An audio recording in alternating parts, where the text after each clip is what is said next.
Hello foodies, this is Faisal from and cook Bangla. আজকে আমি আপনাদের সাথে শেয়ার করব বাংলাদেশের চাইনিজ রেস্টুরেন্ট স্টাইলে বিফ চিলি অনিয়নের রেসিপি। আর চাইনিজ রেস্টুরেন্টে কিভাবে খুব অল্প সময়ের মধ্যে এই বিফের রেসিপিটাকে ঝটপট রান্না করে ফেলা হয়, সেই ট্রিকটাই আমি আজকে আপনাদের সাথে শেয়ার করব।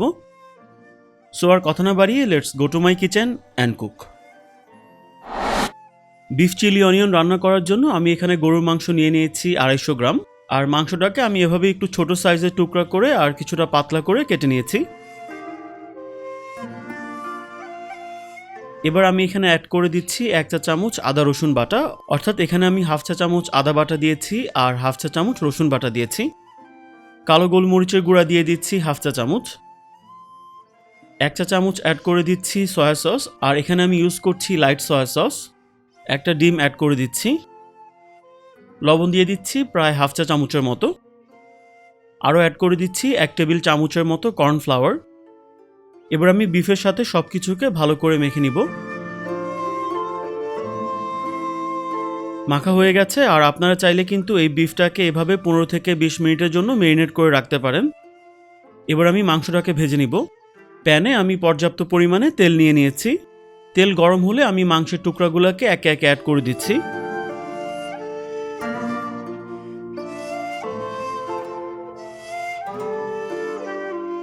সামান্য নেড়েচেড়ে দিতে হবে যেন মাংসের টুকরাগুলো একটার সাথে আরেকটা লেগে না যায়।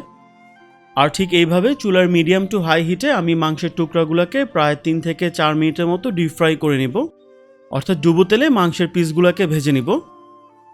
সাধারণত বিফটা কুক হতে কিন্তু কিছুটা বেশি সময় লাগে, কিন্তু এই রান্নাটা করার সময় যদি এভাবে ডিপ ফ্রাই করে নেওয়া হয় তাহলে কিন্তু খুব তাড়াতাড়ি মাংসটা কুক হয়ে যায়। সো আপনারা চেষ্টা করবেন এই রান্নাটা করার সময় মাংসগুলোকে একটু ডিপ ফ্রাই করে নিতে। বিফটা ভাজা হয়ে গেছে, এবার আমি বিফটাকে তুলে নিচ্ছি। তবে এই মাংসটাকে কিন্তু বেশি সময়ের জন্য ভাজা যাবে না, কারণ বেশি সময় নিয়ে যদি এই মাংসগুলোকে ভাজা হয় তবে বিফটা কিন্তু হার্ড হয়ে যাবে আর বিফের যেই জুসিনেসটা সেটা কমে যাবে, তখন এটাকে আর খেতে ভালো লাগবে না। এবার আমি মূল রান্নায় চলে যাচ্ছি। আর অলরেডি একটা প্যানে আমি প্রায় 2 টেবিল চামচের মতো তেল নিয়ে নিয়েছি। দিয়ে দিচ্ছি 1 টেবিল চামচের মতো রসুন কুচি, সাথে আরও অ্যাড করে দিচ্ছি 1 টেবিল চামচ আদা কুচি। এবার আদা আর রসুনটাকে সামান্য ভেজে নিচ্ছি।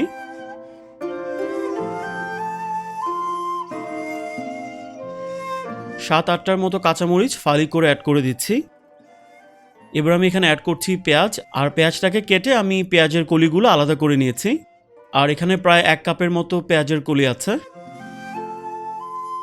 এবার পেঁয়াজ আর মরিচটাকেও আমি সামান্য ভেজে নিব।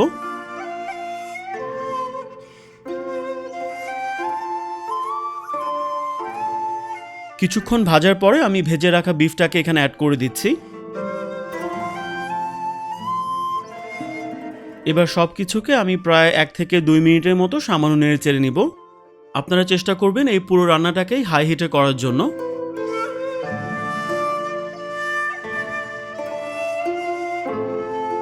এবার আমি এখানে অ্যাড করছি প্রায় 2 কাপের মতো চিকেন স্টক। এই চিকেন স্টকটা এখানে একটা এক্সট্রা ফ্লেভার অ্যাড করবে।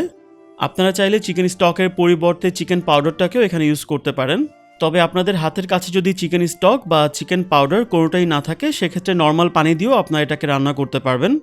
চিকেন স্টকের রেসিপিটা আমার চ্যানেলে অলরেডি দেয়া আছে, আর এই ভিডিও লিঙ্কটা আমি ডেসক্রিপশন বক্সে অ্যাড করে দিব।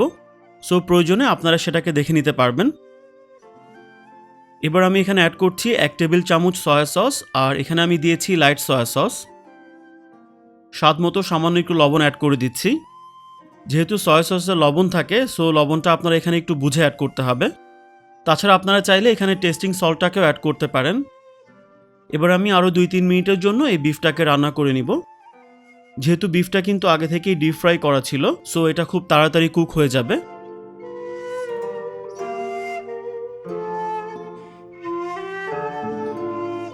এবার আমি এখানে একটা সবুজ ক্যাপসিকাম অ্যাড করছি, আর ক্যাপসিকামটাকে আমি ঠিক এইভাবে কেটে নিয়েছি।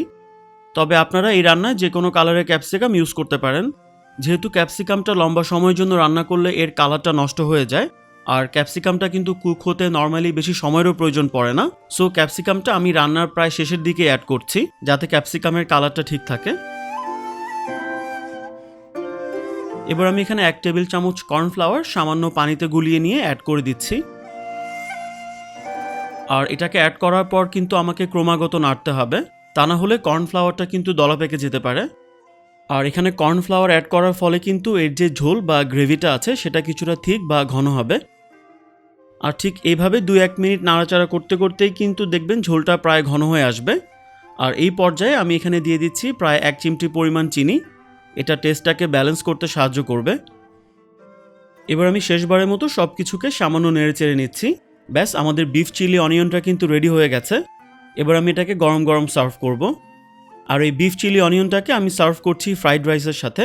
আর আমার চ্যানেলে কিন্তু অলরেডি ফ্রাইড রাইসের রেসিপি দেওয়া আছে, আর ফ্রাইড রাইসের রেসিপি লিঙ্কটা ডেসক্রিপশন বক্সে দেওয়া থাকবে।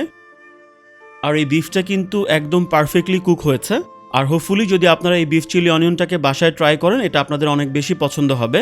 সো গাইজ, ভিডিওটা যদি ভালো লাগে অবশ্যই লাইক করবেন আর আপনাদের ফ্রেন্ডস অ্যান্ড ফ্যামিলির সাথে শেয়ার করবেন। আর প্লিজ চ্যানেলটাকে এখনও যারা সাবস্ক্রাইব করেননি সাবস্ক্রাইব করবেন।